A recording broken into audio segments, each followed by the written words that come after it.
Good afternoon, everyone. I'm Brooklyn District Attorney Ken Thompson. There's a growing heroin epidemic in New York and other parts of the country that's literally killing many of our young people and devastating many of our communities, especially along the East Coast.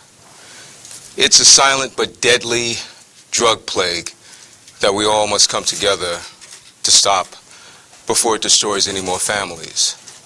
Heroin is cheap and it's highly addictive. We, as part of law enforcement in New York City, are determined to go after any one or group that peddles this poison in any of our communities, whether that's here in Brooklyn, in Queens, on Staten Island, in Manhattan, or up in the Bronx. We're here today to announce a 368-count indictment of 25 defendants who have been charged with working together to distribute and sell heroin throughout New York City, which we estimate had a street value of over $1.5 million per year. The defendants include a court employee, an aspiring drug counselor, a 24-year-old man named Josie Tavera, whom we allege directed much of the distribution operation. We estimate that the defendants sold about 25,000 glassines per month. Those glassines sell for about $10 per bag on the street, and addicts typically use multiple glassines per day. We allege that they sold heroin under various brand names including Knockout, Takeover, and Scorpion. The center of the operation was based in Williamsburg in an apartment located on Driggs Avenue, where we charge that the defendant, Josie Tavera, sold heroin to other distributors. We also allege that this heroin distribution ring was truly a family-run business, because we have also charged Josie Tavera's mother, his sister, his brother, and 2 cousins. We allege that they played a key role in the drug conspiracy. Now, there are some other troubling aspects about this case. 2 other defendants, named Jason Collazo and Michael Mineo, both residents of Staten Island, are supposed to be part of the solution, but instead allegedly distributed heroin on Staten Island, which has a burgeoning heroin problem. Now, Jason Collazo works in the Midtown Community Court as a community service supervisor. We allege that he went to work on a number of occasions and used his office phone at the courthouse and coordinated heroin sales from that location. We also allege that Mr. Collazo sold drugs to Michael Mineo, who, as I said, is an aspiring drug counselor and who then turned and peddled the heroin on Staten Island. Now, Michael Mineo, we've discovered during this investigation, has applied to work at the New York State Office of Alcoholism and Substance Abuse Services. So just think of the damage that he could have caused by selling heroin to those recovering drug addicts he was supposed to help. Now, the takedown of this heroin ring was a result of great work by the NYPD and by the dedicated prosecutors in my office who built this case and who allowed us to be able to be in a position to secure the indictment and make the arrest. And so I specifically want to thank a number of the members of the NYPD who are standing up here with me today. I want to thank NYPD Deputy Chief Gary Gamula. I want to also thank Captain Stephen Espinoza. I want to thank Detective Michael Scalavino. I also want to thank Sergeant Michael Lenahan and Detective Elizabeth Breen.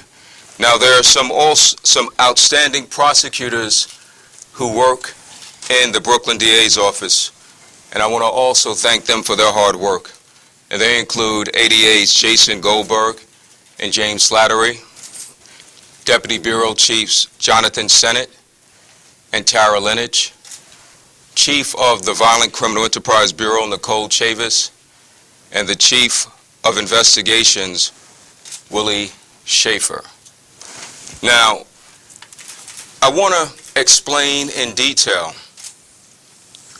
what this case is about, and the best way for me to do it is to just come down and walk you through some of the boards we have so we can make it crystal clear what this drug ring was about. Excuse me.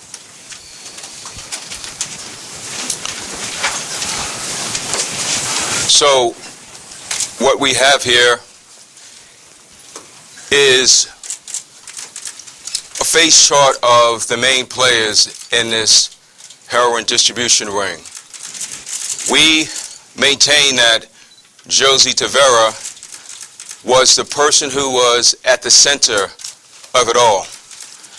And what he did is he relied on his family to help him distribute the heroin. His brother, Jose, supplied heroin to Mr. Tavera. His cousin, Gustavo, his cousin, Christian Rodriguez, supplied heroin to him, and he also distributed to the heroin he got to Jason Collazo. But before I move on to the others, I want to just make it clear that Mr. Tavera received significant assistance from his mother, Haiti Cordero. His mother helped launder the proceeds that they gained from selling his heroin. And his sister, Sheila, helped bag and transport some of their heroin. So what Josie Tavera would do is he would get the heroin to Jason Collazo, and Jason Collazo had a few couriers who would then get the heroin to Michael Mineo. Now again, this gentleman, Jason Collazo, has been working in the Midtown Community Court since January 2013. There were other players in this drug conspiracy that I want to tell you about.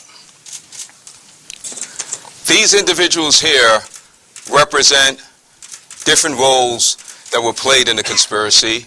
You have folks who bagged and transported the drugs, people who supplied the drug, the heroin, and then you had runners, the individuals who would go to the various locations to get the drug, the heroin, and then get it to another location so it could hit the streets. And then you have down here the street dealers. And so it's important to know that everyone has been arrested. Everyone is in custody except for one remaining defendant, and that is Walter Sims.